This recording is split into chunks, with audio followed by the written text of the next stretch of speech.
हाँ जी, नमस्कार। राधे राधे, जय श्री कृष्णा। कैसे हैं सब लोग? बढ़िया, मजे में, आनंद में। चलिए, ईश्वर आप सबको हमेशा आनंद में रखें, खूब मजे में, खूब स्वाध्याय, खूब अध्ययन करें और मेहनत करते जाएं। दोस्तों, हम लोग बात कर रहे थे सामाजिक एवं धार्मिक सुधार आंदोलनों की, और इसी कड़ी में हम लोगों ने आर्य समाज की बात की, हमने दयानंद सरस्वती की बात की, हमने जो है रामकृष्ण परमहंस की बात की, हमने विवेकानंद जी की बात की। बहुत सारी चीज़ें हम लोग चर्चा कर चुके। आज जो हम लोग बात करने वाले हैं, हमने ब्रह्म समाज की भी बात की थी, ठीक है। आज जो हम लोग बात करने वाले हैं वो बात करेंगे प्रार्थना समाज की। बहुत महत्वपूर्ण टॉपिक है। अब देखिए, ज़्यादा जो बड़े टॉपिक जो थे वो हम लोग वस्तुतः पढ़ चुके, छोटे छोटे टॉपिक है धार्मिक एवं सामाजिक सुधार आंदोलनों में। तो हम बात करेंगे प्रार्थना समाज की। प्रार्थना समाज दक्षिण भारत के जब सामाजिक एवं धार्मिक सुधार आंदोलनों की हम लोग चर्चा करते हैं तो प्रार्थना समाज का नाम सर्वोपरि है, ठीक है। प्रार्थना समाज की बात यदि हम बात करें तो वस्तुतः ये जो प्रार्थना समाज था ये ब्रह्म समाज की एक शाखा थी। ये चीज ध्यान रखना। यथार्थ रूप में यदि हम बात करें तो प्रार्थना समाज जो था ना, वो किसका? ब्रह्म समाज का ये एक भाग था। गुप्त समाज हुआ करता था ये, और मुख्य रूप से समाज सुधार गतिविधियों के ऊपर ये केंद्रित हुआ करता था, ठीक है। आगे बात समझ क्लियर है। लेकिन अभी एक चीज और सुनो, आपसे बहुत महत्वपूर्ण प्रश्न पूछा जा सकता है कि कौन से समाज सुधार संस्था का प्रार्थना समाज में रूपांतरण हुआ, ठीक है। बहुत महत्वपूर्ण प्रश्न बनता है। तो इसके पीछे कहानी सुनो भाई। देखो, वस्तुतः थोड़ी सी हम पृष्ठभूमि की बात कर लेते हैं हम लोग। पृष्ठभूमि, ठीक है। पृष्ठभूमि की यदि हम बात करते हैं तो इसमें सबसे पहले आपकी बात चलती है परमहंस मंडली की। परमहंस मंडली, ध्यान से सुनना भाई। देखो, महाराष्ट्र में परमहंस मंडली की स्थापना की गई 1849 ईस्वी। कब की गई थी? 1849 ईस्वी, ठीक है। और इस परमहंस मंडली की स्थापना, देखो आपको पता है ना कि प्रार्थना समाज की स्थापना आत्माराम पांडुरंग, ठीक है ना। लेकिन 1848-49 ईस्वी में परमहंस मंडली की स्थापना की गई थी, और इसकी स्थापना करने में 3 लोग प्रमुख थे। देखो, 3 लोग संस्थापक हैं इसके, ठीक है। इसमें संस्थापक कौन कौन है? एक तो है दादोबा पांडुरंग। दादोबा पांडुरंग, दादोबा पांडुरंग, ठीक है। दूसरे, प्रार्थना समाज के जो सबसे महत्वपूर्ण व्यक्ति थे जिन्होंने प्रार्थना समाज की स्थापना की, आत्माराम पांडुरंग। कौन? आत्माराम पांडुरंग। आत्मारंग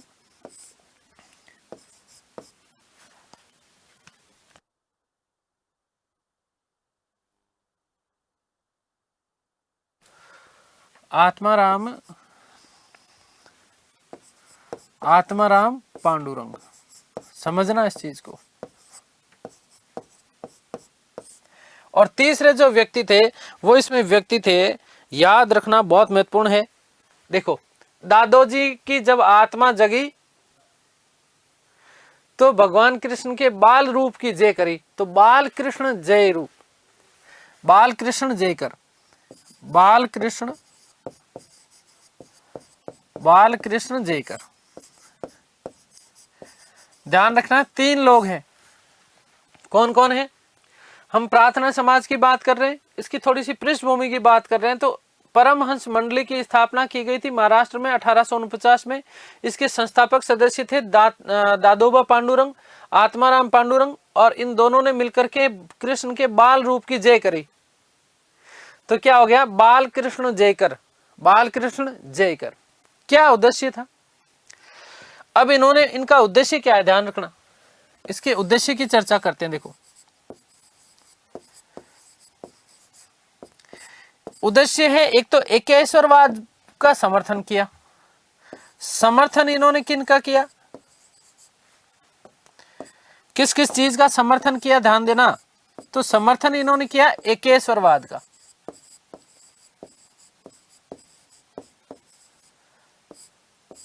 किसका समर्थन किया? एकेश्वरवाद का इन्होंने समर्थन किया।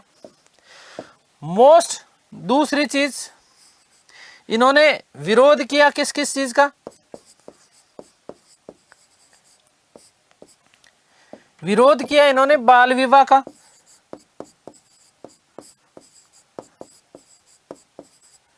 विरोध किया इन्होंने मूर्ति पूजा का,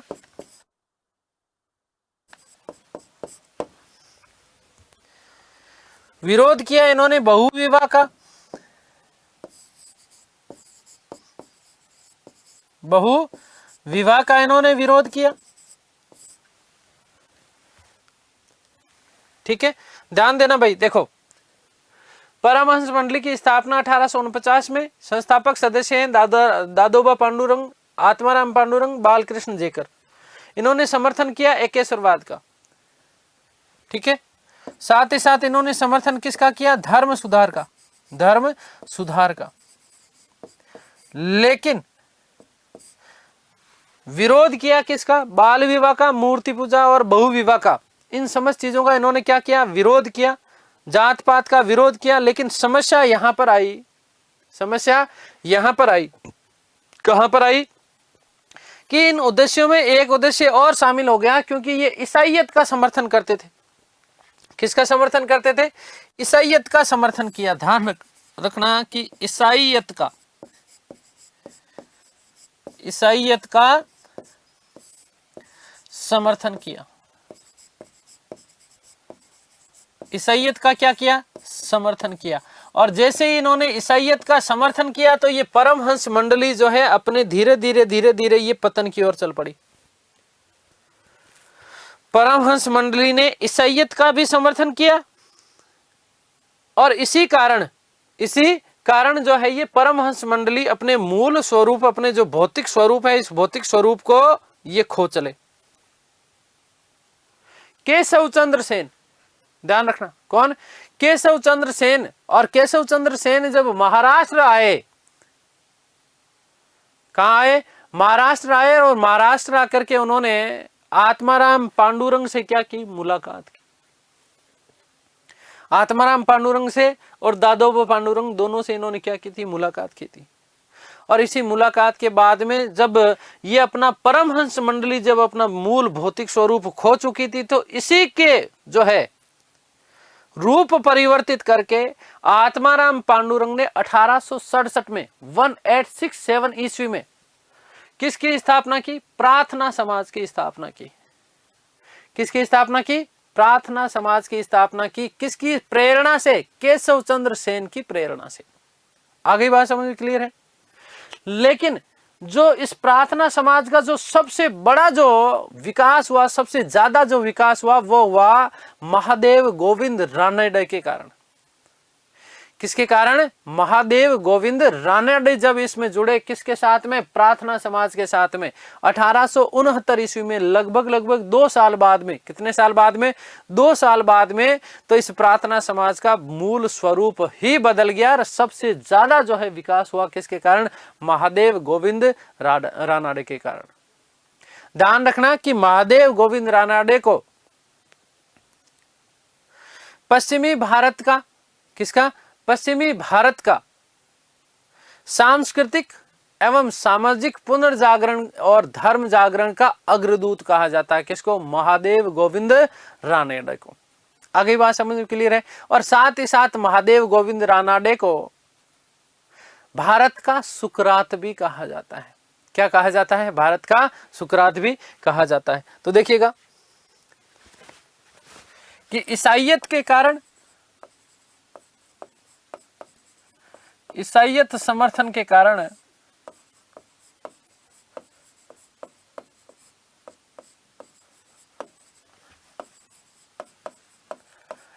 परमहंस मंडली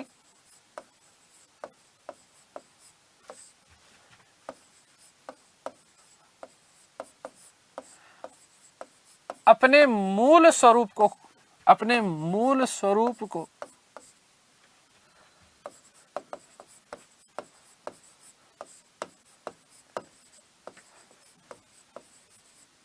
भटक गए। ठीक है, केशव चंद्र सेन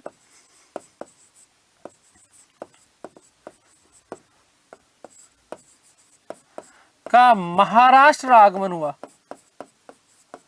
महाराष्ट्र आगमन हुआ।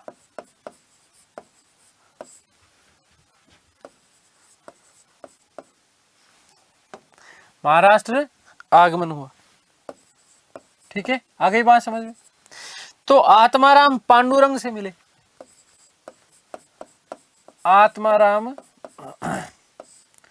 पांडुरंग से मिले।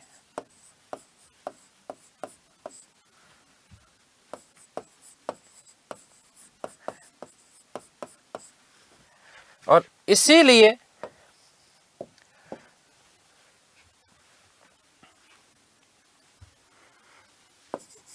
परमहंस मंडली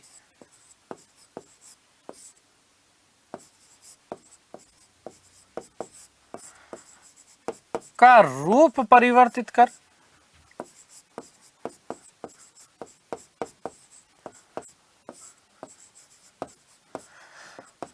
प्रार्थना समाज की स्थापना की गई, प्रार्थना समाज की स्थापना की गई।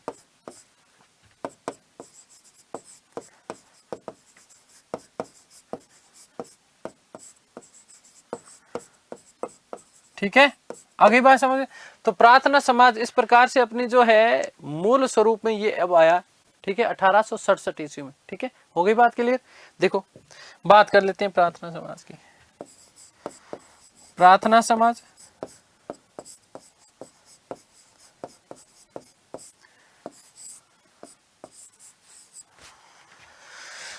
ध्यान रखना कि स्थापना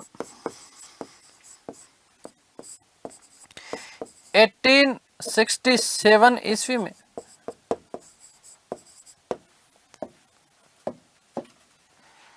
किसके द्वारा?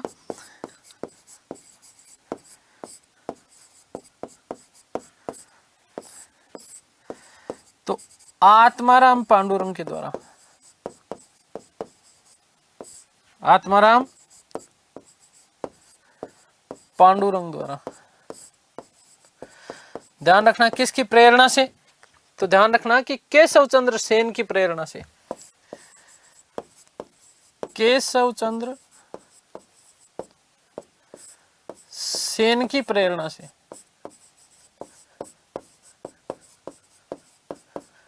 केशव चंद्र सेन की प्रेरणा से। ठीक है, ध्यान रखना एक और बात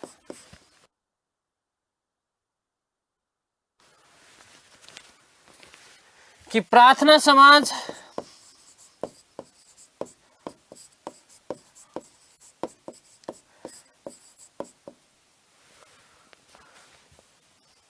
वास्तव में ब्रह्म समाज की ही एक शाखा थी।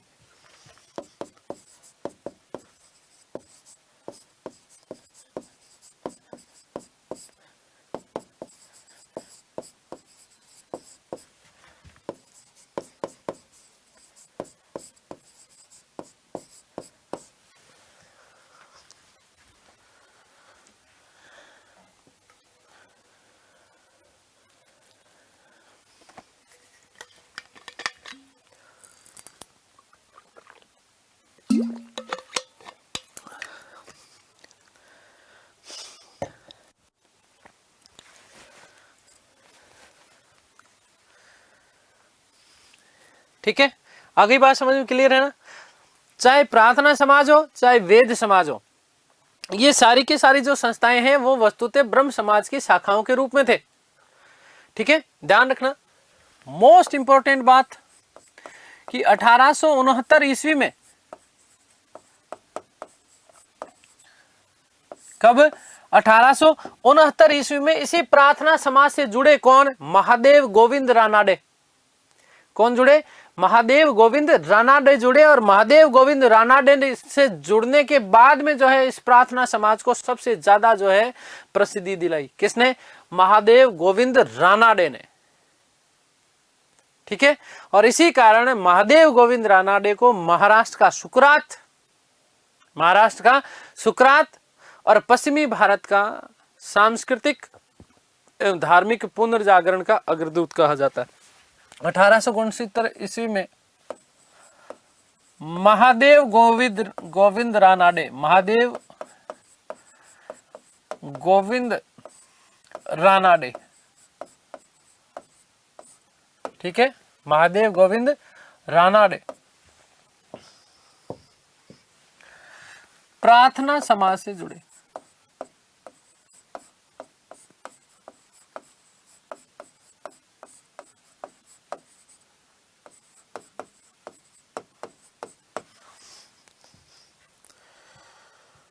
ठीक है, ध्यान रखना कि प्रार्थना समाज को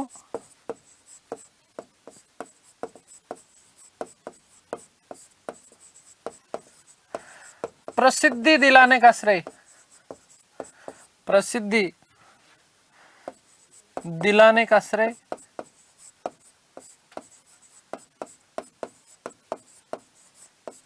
रानाडे को जाता है।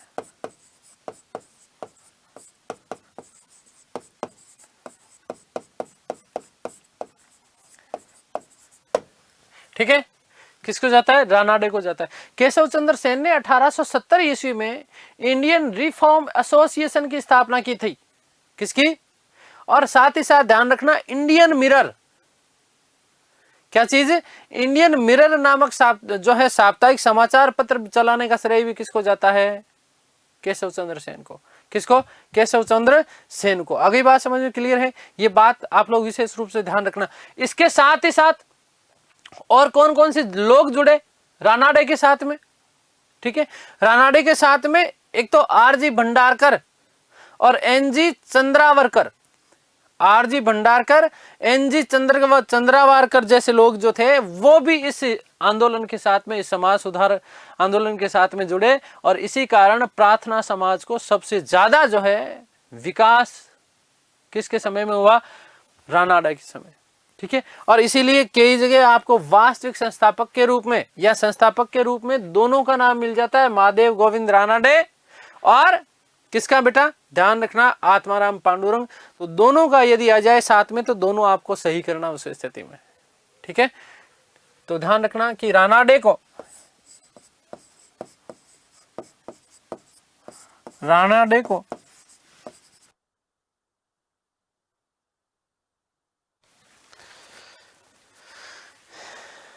पश्चिमी भारत के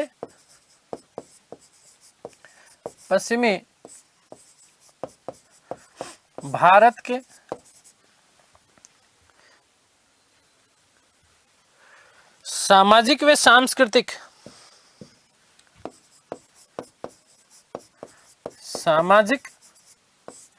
व सांस्कृतिक धार्मिक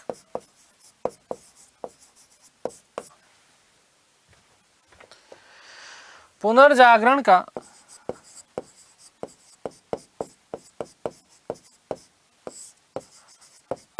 अग्रदूत कहा जाता है।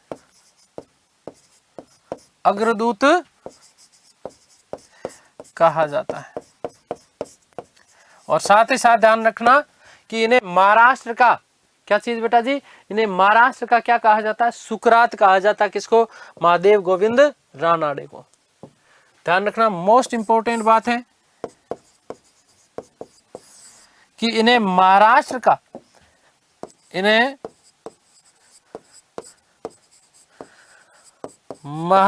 का सुकरात भी कहा जाता है।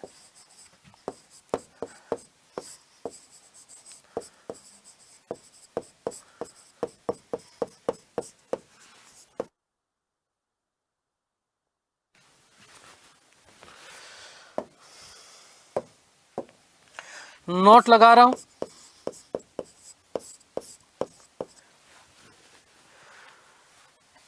कि आरजी भंडारकर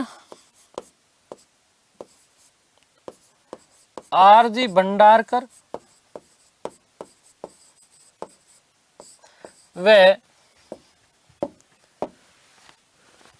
एनजी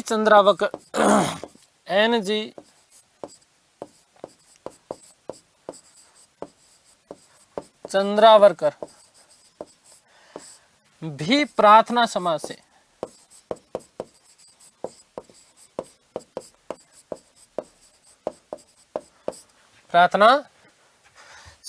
से जुड़े हुए थे।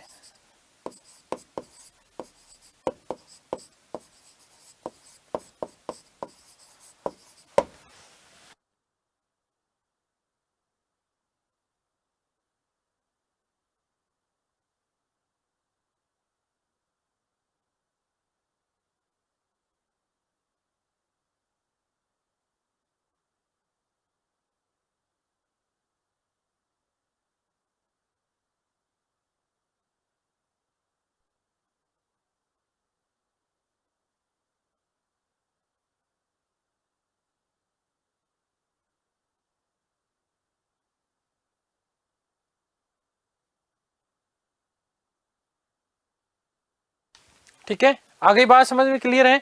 तो ये सारे के सारे लोग इस समाज के साथ में जुड़ चुके थे। अब एक चीज और ध्यान से सुनना भाई, विशेष बात याद रखना रानाडे जी की।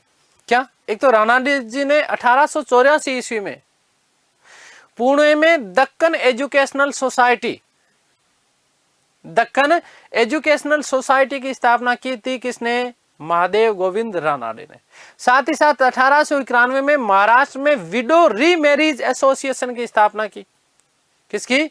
विडो रीमैरिज एसोसिएशन की स्थापना की थी। कब? 1891 ईस्वी में। ये चीज विशेष रूप से आप लोग ध्यान रखना। 1884 में पुणे में दक्कन एजुकेशनल सोसाइटी की स्थापना की थी रानाडे ने।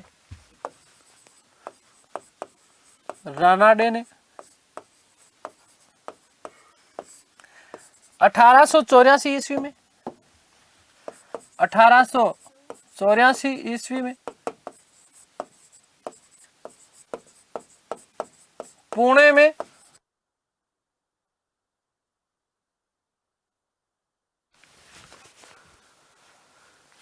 दक्कन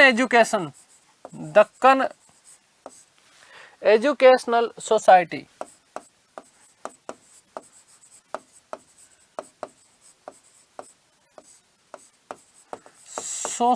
की स्थापना की।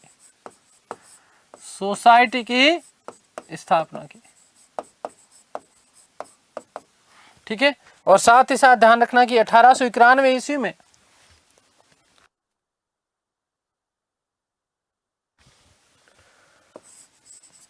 1891 ईस्वी में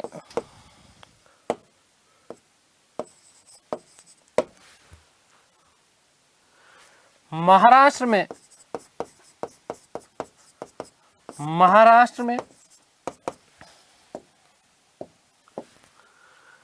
विडो रीमैरिज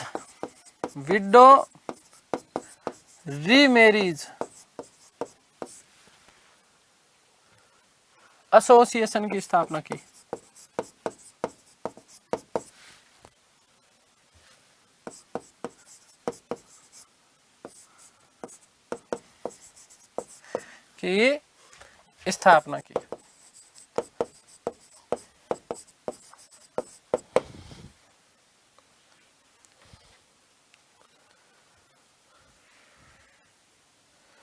साथ ही साथ ध्यान रखना कि शुद्धि आंदोलन चलाया।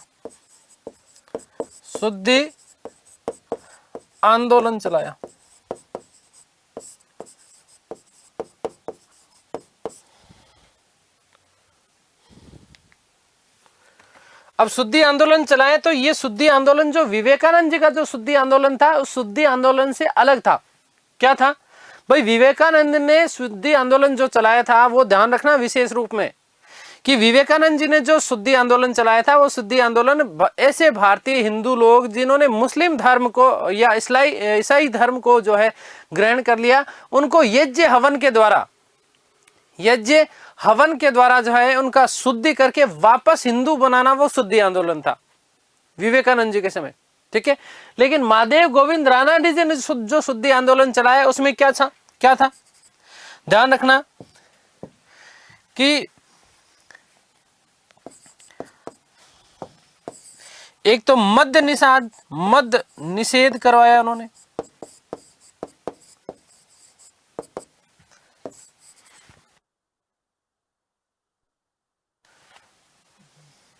नृत्य निषेध,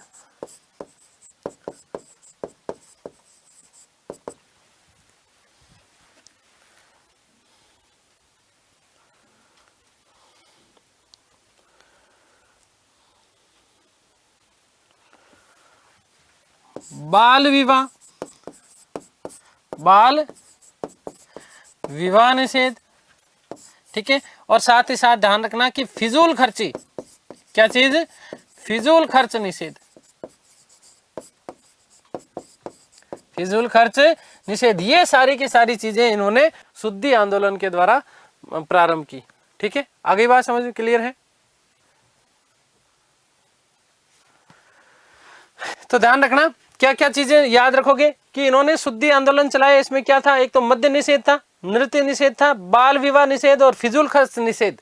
ये सारी की सारी चीजें लागू कर की किसने, महादेव गोविंद रानडे ने। जबकि विवेकानंद जी ने जो शुद्धि आंदोलन चलाया वो ईसाई धर्म में परिवर्तित हिंदुओं को वापस हिंदू धर्म में परिवर्तित करने के लिए था, ठीक है। ध्यान रखना, यदि हम बात करें प्रार्थना समाज के उद्देश्यों की, तो क्या क्या उद्देश्य है, जाति व्यवस्था को अस्वीकृत करना, स्त्री शिक्षा को प्रोत्साहन देना, विधवा पुनर्विवाह को प्रोत्साहन देना और बाल विवाह का विरोध, लड़के लड़कियों की विवाह की आयु में क्या कर दी गई, वृद्धि कर दी गई। ये चीज भी आप लोग विशेष रूप से ध्यान रखिएगा। उद्देश्य लगभग जितने भी आप संस्थाएं मानोगे उन समस्त संस्थाओं के उद्देश्य आप लोगों को ठीक ही एक जैसे ही मिलते हैं। आगे बात समझ में क्लियर है? इसी में यहाँ पर एक चीज और ध्यान रखिएगा कि देखो, हमने यहाँ पर एक बात की, क्या बात की कि 1891 में महाराष्ट्र में विडो रीमैरिज एसोसिएशन की स्थापना की गई थी। जबकि बात करें 1899 में एक व्यक्ति जिसका नाम प्रोफेसर डीके कर्वे, इन्होंने पूना में विडो होम की स्थापना की थी, या फिर हम बात करें विडो आश्रम, ठीक है ना। विडो आश्रम या विडो होम की स्थापना किसके द्वारा की गई थी, प्रोफेसर डीके कर्वे के द्वारा 1899 में। और साथ ही साथ 1906 ईस्वी में जो है बंबई में इंडियन वुमेन्स यूनिवर्सिटी, भारतीय महिला विश्वविद्यालय की स्थापना की गई थी। और ध्यान रखना कि इन्हीं गोविंद रानाडे की पत्नी पंडिता रमाबाई, है ना, गोविंद रानाडे की जो पत्नी थी वो थी रमाबाई। इन रमाबाई जी ने आर्य महिला समाज की स्थापना की थी। किसकी, आर्य महिला समाज की स्थापना की। ध्यान रखना, वेरी मोस्ट इंपॉर्टेंट बन जाता है कि नोट के साथ में लिख रहा हूं एक चीज, और ये इंपॉर्टेंट भी है। ध्यान रखना कि रानाडे जी की पत्नी, रानाडे जी की पत्नी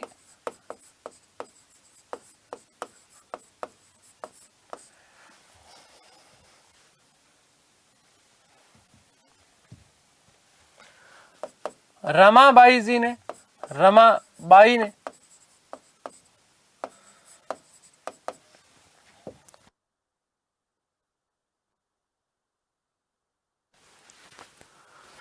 आर्य महिला समाज की स्थापना, आर्य महिला समाज, आर्य महिला समाज की स्थापना,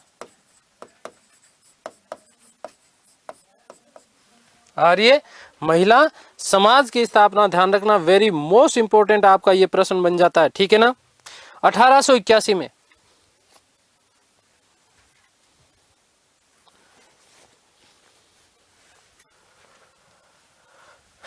1881 ईस्वी में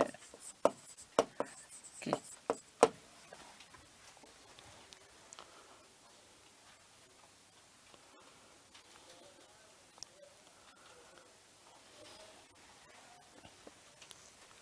ठीक है। सबसे महत्वपूर्ण बात देखो, 1881 में इन्होंने किसकी स्थापना की है, आर्य महिला समाज की। साथ ही साथ इन्होंने और क्या क्या किया, एक इन्होंने शारदा सदन की स्थापना की। ऐसा कहा जाता है कि आर्य जो पंडिता रमाबाई जी जो थे ये अनपढ़ थी स्वयं खुद। पहले इन्होंने खुद ने पढ़ाई की, ठीक है, और पढ़ाई करने के बाद में 1889 ईस्वी में, 1889 ईस्वी में इन्होंने शारदा सदन, शारदा सेवा सदन, शारदा सेवा सदन की स्थापना की थी। किसके द्वारा, रमाबाई जी के द्वारा। और साथ ही साथ 1906 ईस्वी में पूना सेवा सदन की स्थापना की, शारदा मां सरस्वती, ठीक है ना। तो शारदा सदन किस लिए, शारदा सदन इसलिए ताकि महिलाओं को शिक्षित किया जा सके, महिलाओं को क्या किया जा सके, शिक्षित किया जा सकते। और पूना सेवा सदन में जो है वस्तुतः महिलाओं को आत्मनिर्भर बनने के लिए, बनाने के लिए प्रशिक्षण दिया जाता था। किसके द्वारा, इन्हीं के द्वारा। आगे बात समझ में क्लियर है। तो देखिएगा कि रमाबाई ने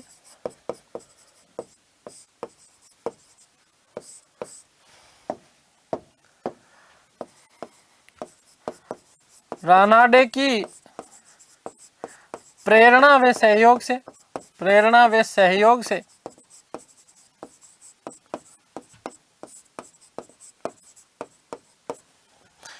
1889 ईस्वी में नंबर 1 पूना सेवा सदन, ठीक है। पूना सेवा सदन क्यों? महिलाओं को शिक्षित करने हेतु, महिला शिक्षा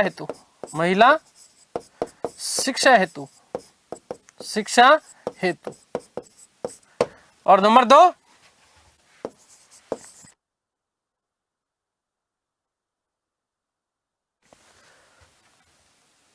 माफ करना बेटा, शारदा है ना, शारदा सेवा सदन।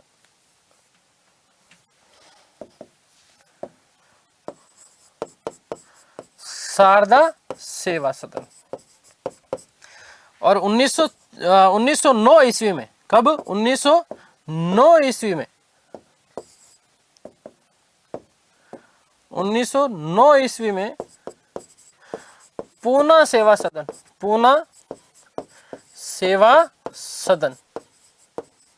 और पूना सेवा सदन क्यों था? महिलाओं को आत्मनिर्भर बनाने के लिए। किस लिए? महिलाओं को आत्मनिर्भर बनाने के लिए। महिलाओं को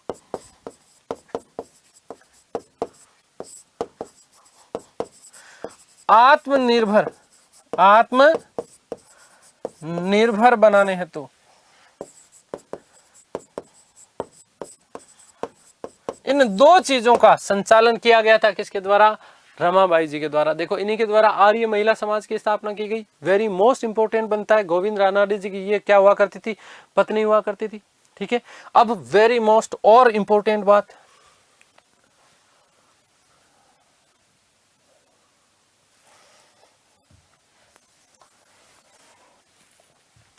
मैं बात लिख देता हूं कर्वे जी वाली, ठीक है ना। प्रोफेसर DK कर्वे, नॉट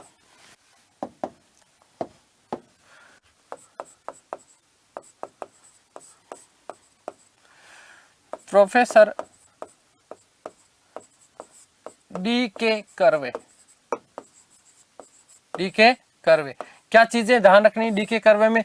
एक तो देखो, याद रखना, विडो होम की स्थापना 1899 में, और साथ ही साथ 1906 में विडो होम की स्थापना पूना में, और 1906 मुंबई में इंडियन वुमेन यूनिवर्सिटी की स्थापना की गई थी। भारतीय महिला विश्वविद्यालय की क्या की गई थी? स्थापना की गई थी। ये बात आप लोग विशेष रूप से ध्यान रखिएगा। 1899 में पूना में किसके द्वारा? कर्वे जी के द्वारा। क्या? विडो होम की स्थापना। तो 1899 ईस्वी में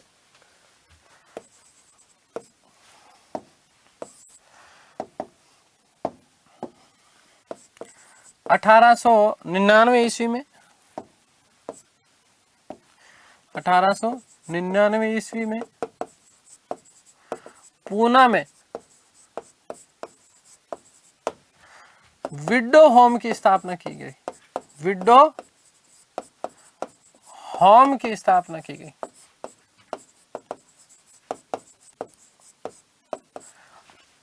नंबर 1। नंबर 2, 1906 ईस्वी में 1906 ईस्वी में महाराष्ट्र में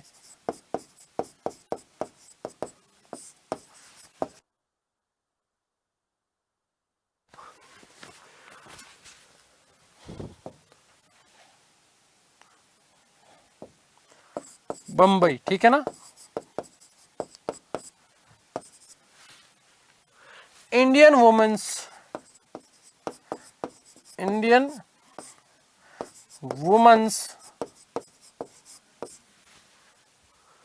यूनिवर्सिटी,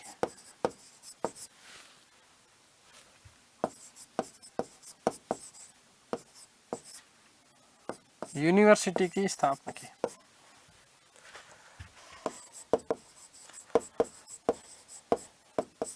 याद रखना, एक और नोट लगा रहा हूं कि 1870 में Keshav Chandra Sen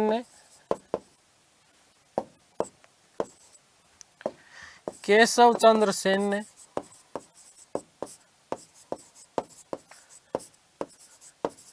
Indian reform association, Indian reform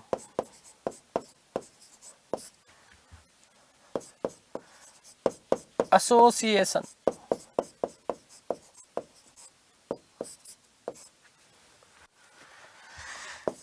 की स्थापना की।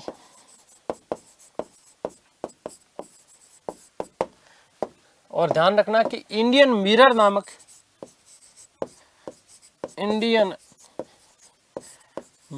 नामक समाचार पत्र का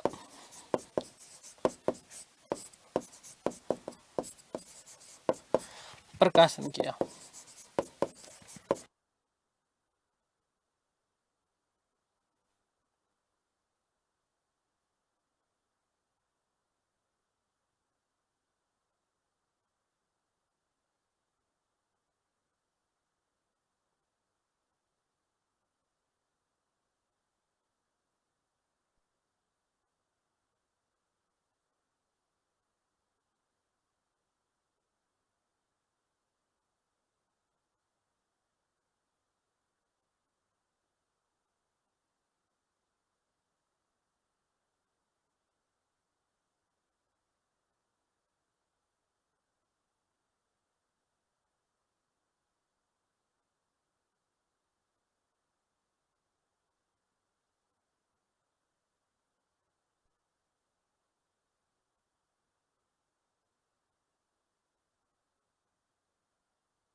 ठीक है, क्लियर।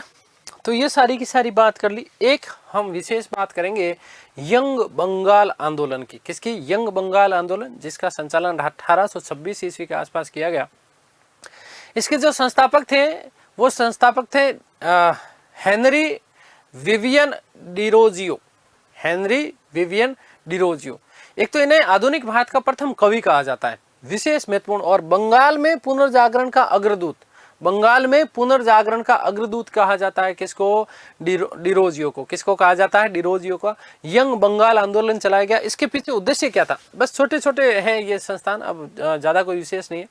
हो सकता है कि पूछ लिया जाए प्रश्न। एक तो क्या, जर्जर और जो पुराने रीति रिवाज थे, इन रीति रिवाजों का विरोध करना, आत्मिक उन्नति और समाज का सुधार करना, नारी शिक्षा की वकालत करना, नारी अधिकारों की मांग करना, मोस्ट इंपोर्टेंट है, प्रश्न बन सकता है। प्रेस की स्वतंत्रता के लिए यंग बंगाल आंदोलन, ठीक है।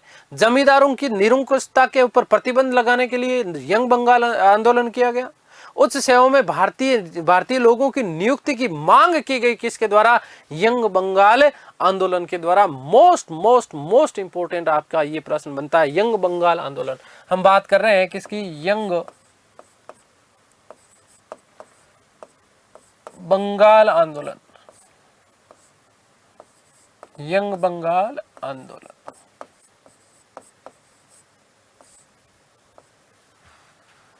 1826।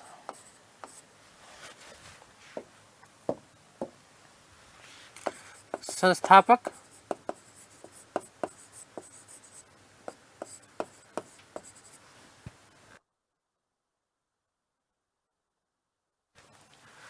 हेनरी विवियन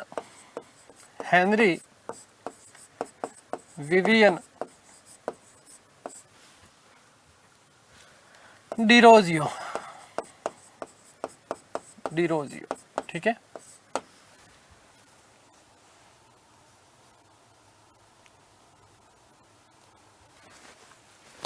ध्यान रखना कि इनका जो जन्म है,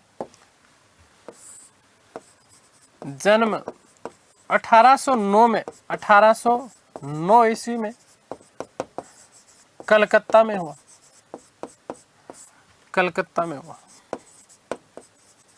कहाँ हुआ था? कलकत्ता में।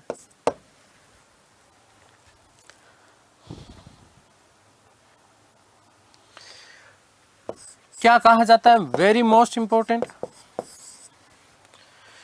कि बंगाल की आधुनिक सभ्यता का अग्रदूत, बंगाल की, ध्यान रखना, इन्हें बंगाल की आधुनिक सभ्यता, आधुनिक सभ्यता का अग्रदूत कहा जाता है, सभ्यता का अग्रदूत कहा जाता है। क्या कहा जाता है? आधुनिक सभ्यता का अग्रदूत। साथ ही साथ ध्यान रखना, इन्हें आधुनिक भारत का, मोस्ट इंपॉर्टेंट प्रश्न बनता है ये, कि आधुनिक भारत का, आधुनिक भारत का प्रथम राष्ट्रवादी कवि, प्रथम राष्ट्रवादी कवि भी कहा जाता है, भी माना जाता है।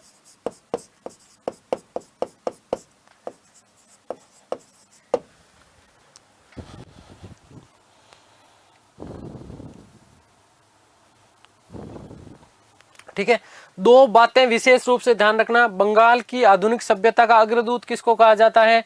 डिरोजियो कहा जाता है। जन्म 1809 में हुआ कलकत्ता में। आधुनिक भारत का प्रथम राष्ट्रवादी कवि भी किनको माना जाता है? डिरोजियो को माना जाता है। याद रखना, इसके साथ मोहम्मद इकबाल भी जो है ये इसके साथ में जुड़ जाएंगे। ठीक है, क्लियर होगी बात। अब जो इन्होंने यंग बंगाल आंदोलन चलाया 1826 में, कब चलाया? 1826 में। इसका उद्देश्य क्या है? तो देखो, यंग बंगाल के उद्देश्य,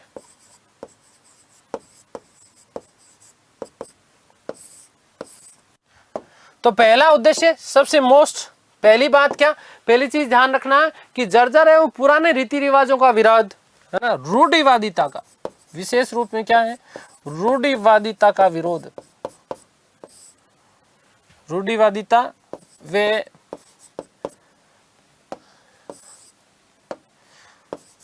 प्राचीन परंपराओं, प्राचीन रूढ़ परंपराओं का, रूढ़ परंपराओं का विरोध किया। ठीक है, जो समाज के लिए जो चीजें सही नहीं थी, उन समस्त चीजों का उन्होंने क्या किया? विरोध किया। आगे बात समझ में? आत्मिक उन्नति और समाज का सुधार, इसके माध्यम से, इसके माध्यम से आत्मिक उन्नति, आत्मिक उन्नति वे समाज का सुधार करना चाह रहे थे।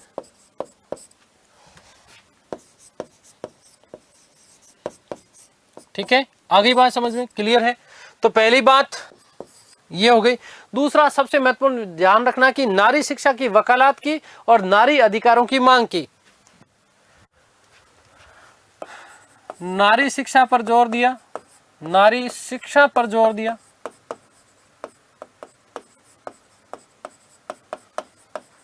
वे नारी अधिकारों की, नारी अधिकारों की, अधिकारों की मांग की। ठीक है, देखो यहां से प्रश्न बन सकता है यंग बंगाल आंदोलन से। ठीक है ना, इसके उद्देश्य आपसे पूछे जा सकते हैं। ठीक है, प्रेस की स्वतंत्रता के लिए बात कही किसने? डिरोजियो ने। जमींदारों की निरंकुशता के ऊपर प्रतिबंध लगाने की बात कही किसने? डिरोजियो ने। ठीक है, नंबर 3, प्रेस की स्वतंत्रता,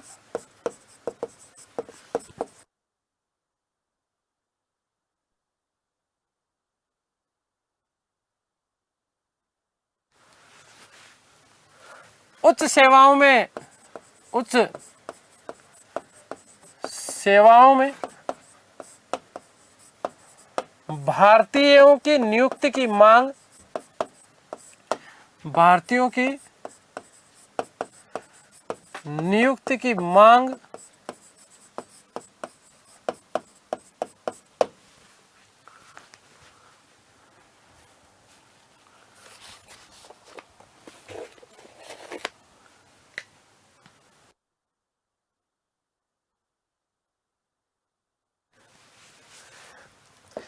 और जमींदारों की निरंकुशता पर रोक। जमींदारों की निरंकुशता निरंकुशता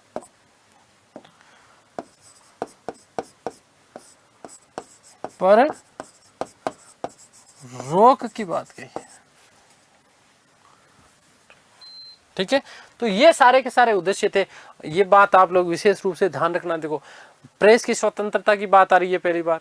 ठीक है, भारतीय लोगों को उच्च सेवाओं में जो है नियुक्ति की बात आ रही है, और इसी के लिए इन्होंने कई जो है स्थापित जो है संगठनों का स्थापना की। एक तो देखो, आत्मिक उन्नति और समाज सुधार के लिए इन्होंने एकेडमिक एसोसिएशन की स्थापना की, society for the acquisition of general knowledge. ठीक है, उसके अलावा एंग्लो इंडियन हिंदू एसोसिएशन की स्थापना की, बंग हित सभा की स्थापना की, डिबेटिंग क्लब की स्थापना की। ठीक है ना, तो देखिएगा कि डिजोरियो द्वारा, इनके द्वारा स्थापित संस्थाएं, इनके द्वारा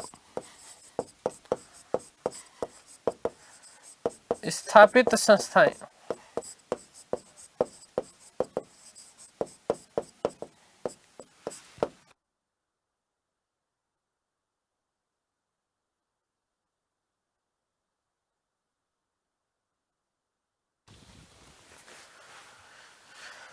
नंबर 1,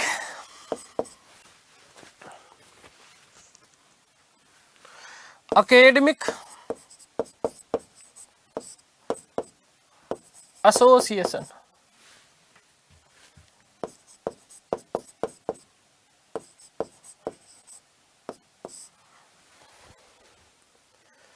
ध्यान रखना, बौद्धिक वाद विवाद हेतु, किसके लिए? बौद्धिक वाद विवाद हेतु इसकी स्थापना की गई थी, ताकि अपन जिस प्रकार से धार्मिक मंत्रणा वाली चीज जो है ना, उसी प्रकार से बौद्धिक वाद विवाद हेतु स्थापित, बौद्धिक वाद विवाद हेतु स्थापित,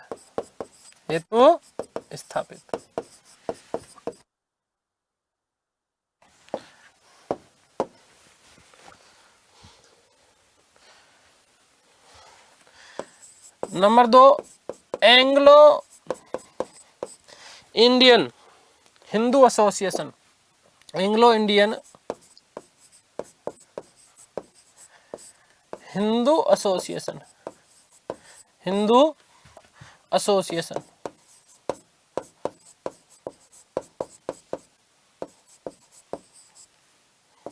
ठीक है, और साथ ही साथ बंग हित सभा। Number 3,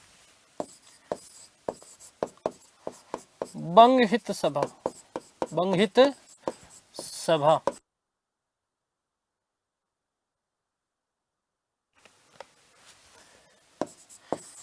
debating club, debating club.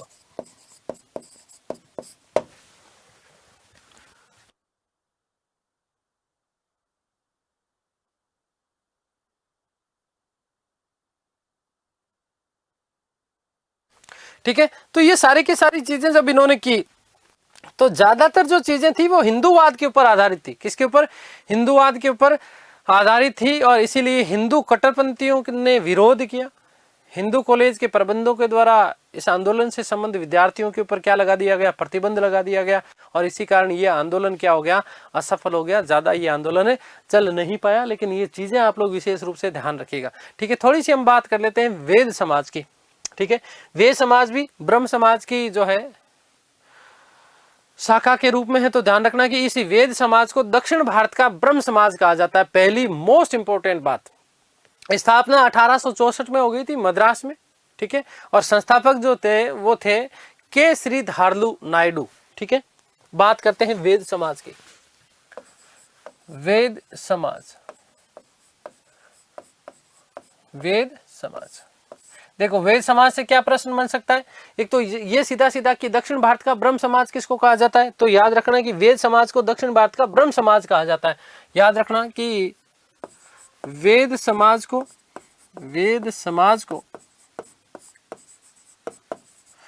दक्षिण भारत का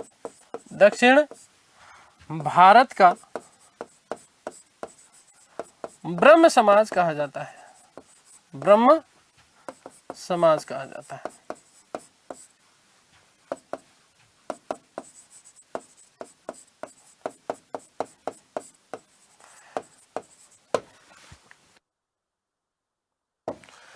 स्थापना 1864 ईस्वी में। 1864 ईस्वी में किसके द्वारा?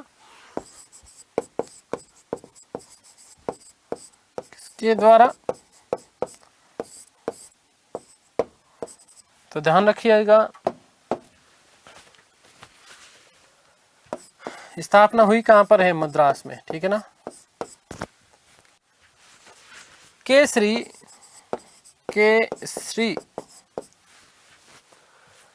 धरालू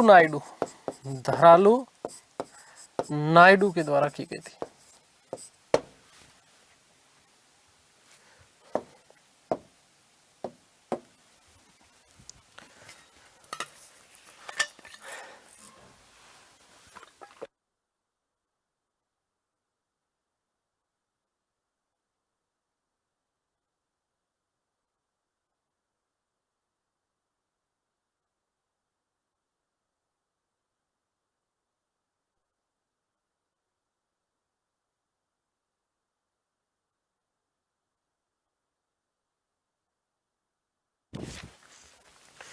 ध्यान रखना मुख्य उद्देश्य क्या था? तो इसका जो मुख्य उद्देश्य जो था वो था जातीय भेदभाव को समाप्त करना और महिला शिक्षा को प्रोत्साहन देना। जातीय भेदभाव को समाप्त करना और महिला शिक्षा को क्या देना? प्रोत्साहन देना। तो जातीय भेदभाव को समाप्त कर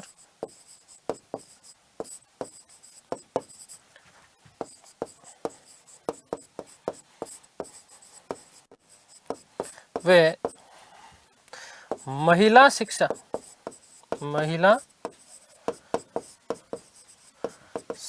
को प्रोत्साहन देना।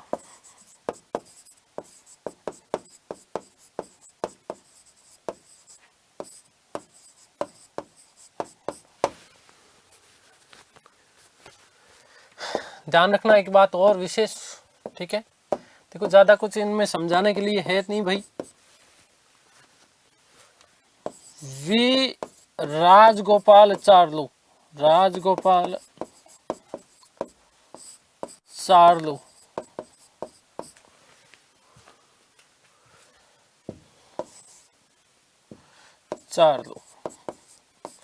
इनके अलावा पी सुब्रमण्यम शेट्टी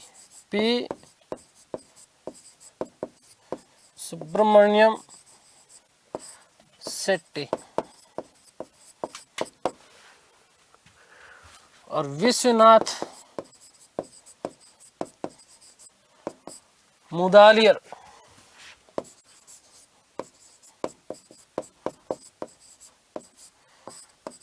इसके प्रमुख नेता थे।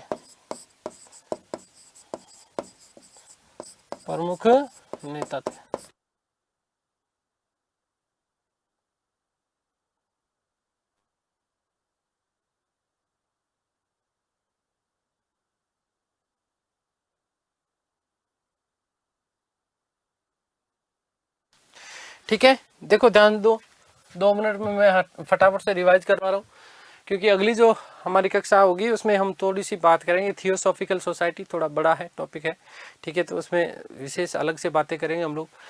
ध्यान रखना कि पृष्ठभूमि बात कर रहे हैं प्रार्थना समाज की, परमहंस मंडली। इसकी स्थापना 1849 ईस्वी में की गई थी। संस्थापक कौन थे? दादाबुआ पांडुरंग, आत्माराम पांडुरंग, ठीक है, और इनके साथ में बालकृष्ण जयकर, ठीक है। उद्देश्य क्या था? इन्होंने एकेश्वरवाद का समर्थन किया, धर्म सुधार का समर्थन किया, लेकिन ईसाईयत का भी समर्थन किया। ये इनका सबसे बड़ा नेगेटिव पॉइंट था। विरोध किया बाल विवाह, मूर्ति पूजा और बहुविवाह का। ठीक है,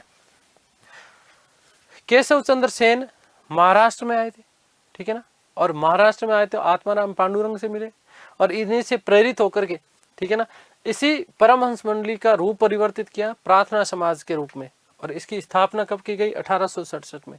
किसके द्वारा? आत्माराम पांडुरंग। इसका जो सबसे ज्यादा जो विकास हुआ वो रानाडे जी जब इसमें सम्मिलित हुए तो इसके बाद में इसका सबसे ज्यादा विकास हुआ। इसलिए ध्यान रखना कि दोनों के रूप में ध्यान देना।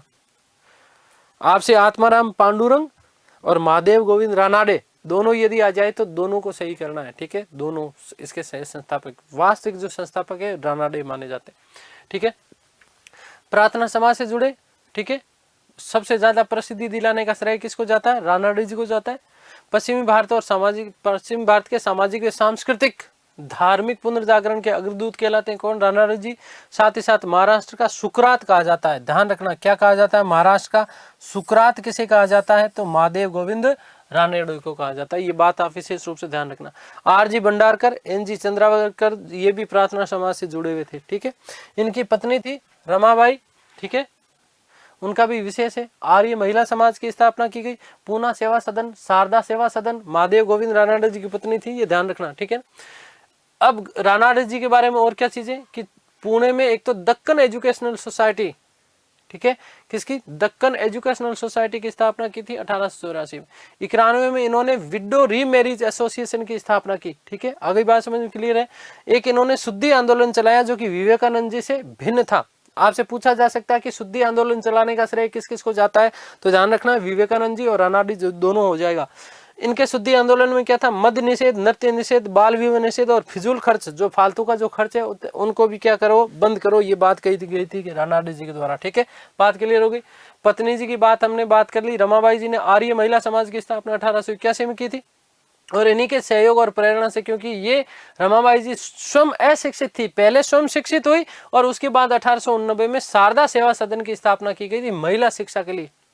किसके लिए?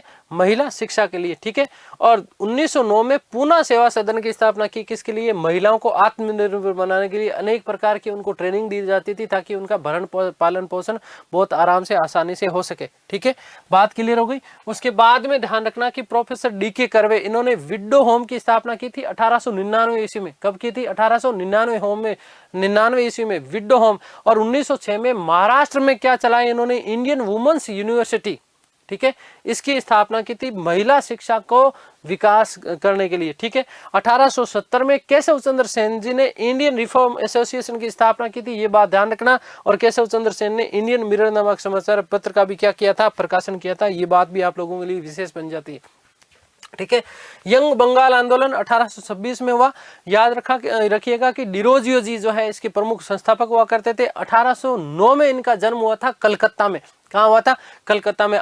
इन्हें विशेष बात क्या है कि बंगाल की आधुनिक सभ्यता का अग्रदूत किसको कहा जाता है? डिरोजियो को कहा जाता है। दूसरा, आधुनिक भारत का प्रथम राष्ट्रवादी कवि किसको कहा जाता है? डिरोजियो को कहा जाता है। क्या क्या उद्देश्य था? रूढ़िवादिता और जो प्राचीन जो चीजें चली आ रही थी, ठीक है ना, सती प्रथा वगैरह, बालिका शिक्षा, बालिका वध वगैरह, ये इन समस्त चीजों का इन्होंने क्या किया था? विरोध किया था। और इसके माध्यम से आत्मिक उन्नति और समाज में सुधार करना चाह रहे थे। ठीक है, आगे बात समझ क्लियर है। दूसरी चीज क्या है? नारी शिक्षा पर जोर दिया, नारी अधिकारों की मांग करी है एक तरीके से। साथ प्रशंसा जो है प्रेस की स्वतंत्रता और उच्च सेवाओं में भारतीयों की नियुक्ति की मांग की गई थी यंग बंगाल आंदोलन के द्वारा। जमींदारों की निरंकुशता के ऊपर, बंगाल में जमींदार निरंकुश थे उनके ऊपर रोक लगाने की बात कही गई थी। क्या क्या कौन कौन सी संस्थाएं स्थापित की गई?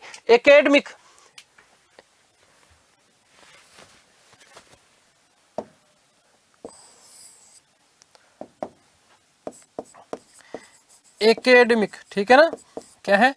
एकेडमिक एसोसिएशन, बौद्धिक वाद विवाद के लिए इसका स्थापना की गई थी। एंग्लो इंडियन हिंदू एसोसिएशन की स्थापना की।